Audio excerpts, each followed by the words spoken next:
Ini adalah kaki pembunuh. Gadis bernama Umekawa ini dengan panik menggosok kakinya. Karena kakinya sangat indah, sangat cantik sehingga Taro jatuh cinta, jadi Taro menghabiskan banyak uang buat dia dalam setahun. Setiap hari dia tidak melakukan apa-apa, tetapi asyik melihat kaki Umekawa. Di malam hari, dia juga duduk dan melihat kakinya. Saya hanya ingin pergi tidur. Karena saya ingin menjaga keindahan itu selamanya. Dia meminta Taida, seorang pembuat boneka, untuk menjadikannya model punya kaki seperti Umekawa. Jadi Taida menyuruhnya berbaring. Kemudian angkat kakinya yang panjang sehingga dia bisa mengukur ukuran kakinya. 3 hari kemudian, modelnya selesai. Tapi ketika dia menyentuh kaki palsu yang mulus, Pak Taro marah. Mati kau. Bisnis apa yang tidak punya hati, tetap tidak tercapai. Tapi Umekawa tidak tahan lagi. Dari kecil hingga besar, kemanapun dia pergi, seseorang melihat kakinya. Orang-orang busuk ini harus pergi. Memikirkan itu, Umekawa menusukkan pisaunya kepadanya. Taida meninggal di tempat. Kemudian dia menendang Tuan Taro ke bawah, menginjak wajahnya sambil mengutuk. Bukankah kamu senang melihat kakiku? Hari ini aku kasih lihat sampai kau bosan aja. Setelah mengatakan itu, Taro dibunuh. Menggunakan kaki sebagai senjata bukan hanya Umekawa. Anda melihat gadis kuno ini belajar sangat cantik. Angkat pinggul, goyangkan pinggang, lalu tunjukkan kaki panjang. Gadis itu terlihat sangat menawan tetapi dia bahkan bukan manusia. Angkat kaki dia tinggi-tinggi dan buka roknya. Apakah makan orang yang salah? Gadis bernama Hoaban ini sebenarnya adalah bunga cinta di pegunungan. Suatu hari dia melihat gambar di tangan seorang siswa. Gadis dalam gambar tidak bisa mengatakan hal yang sama, saya hanya bisa mengatakan bahwa gambarnya buruk. Sangat buruk sehingga dia ingin membunuhnya. Hanya bercanda, Hoaban sebenarnya mencintai sarjana ini, dia bahkan ingin menikah dengannya. Tapi penganut Tao tidak bisa menerimanya manusia dengan iblis. Lonceng perunggu berbunyi, formasi juga disiapkan.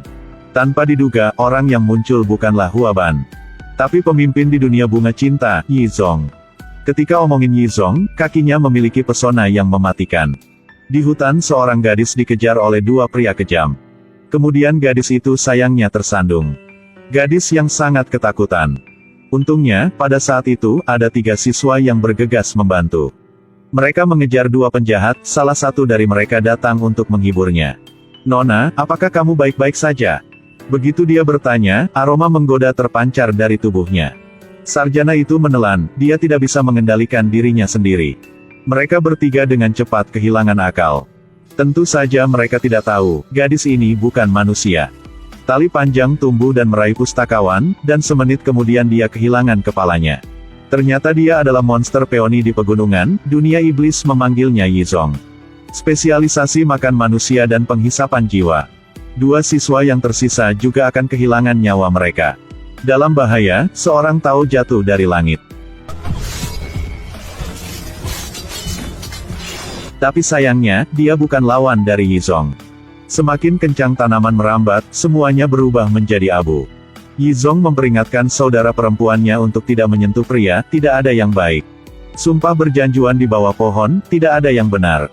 Tetapi muda dan naif Ngokban, perburuan pertama kalinya, terpesona oleh laki-laki. Tidak bisa mengambil tindakan, tetapi juga merindukannya dari siang sampai malam. Selalu merasa seperti seorang sarjana bernama Tong Chang pernah bertemu di suatu tempat sebelumnya. Jadi di tengah malam pada jam 3, dia datang ke kamarnya. Kali ini, menari, membaca puisi, melakukan segala macam trik. Suasana di kamar semakin panas dan panas, hanya langkah terakhir saja. Siapa yang mengira bahwa saat yang menentukan akan ada seorang Tao datang untuk berhenti dianya. Tapi Chang Zaitian berlari untuk menghentikannya. Sang Taois masih bersikeras bahwa manusia dan yokai berbeda, dan memutuskan untuk merapal mantra. Pada siang hari berikutnya, dia siapakan untuk mengusir setan. Kali ini Yupan berbahaya. Belum pernah melihat mantra yang begitu efektif. Sang Taois mengatakan 5 sen per lembar, sangat efektif.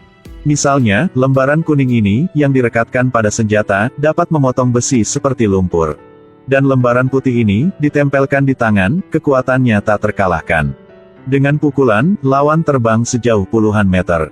Dan lembaran biru ini bisa membuat yokai kabur. Setelah semuanya selesai, sang Taois mulai merapal mantra. Kompas berputar terus benar-benar memikat Youkai. Nama juga si Yingbang, kelopak berubah menjadi pisau tajam, terbang ke arah semua orang. Untungnya, Taois dengan cepat menggunakan sihir teleportasi. Selanjutnya, gunakan mantra untuk mengatur pertempuran, koin tembaga terbang. Kemudian bertarung dengan Yizong selama beberapa ratus ronde. Saat mereka bertarung tanpa kesimpulan, bunga iblis lainnya menyerang Tongchang. Saat yang menentukan, Yu Pan datang untuk menyelamatkan tepat waktu. Tidak pedulikan persaudaraan, lindungi dia dengan satu hati. Melihat ini, Yizong sangat marah. Dia tidak percaya bahwa Yu Pan bisa mencintai orang yang sama dua kali. Ternyata 7 tahun yang lalu, Yu Pan masih seorang wanita muda Cao Fu dan membuat janji dengan Tongchang. Tapi pernikahan ini, Cao Dai tidak setuju. Jika ingin menikah dengan Yu Pan, Tongchang harus ikutin ujian di kota. Dan bersumpah bahwa setelah menjadi terkenal akan kembali menikahi Yu Pan.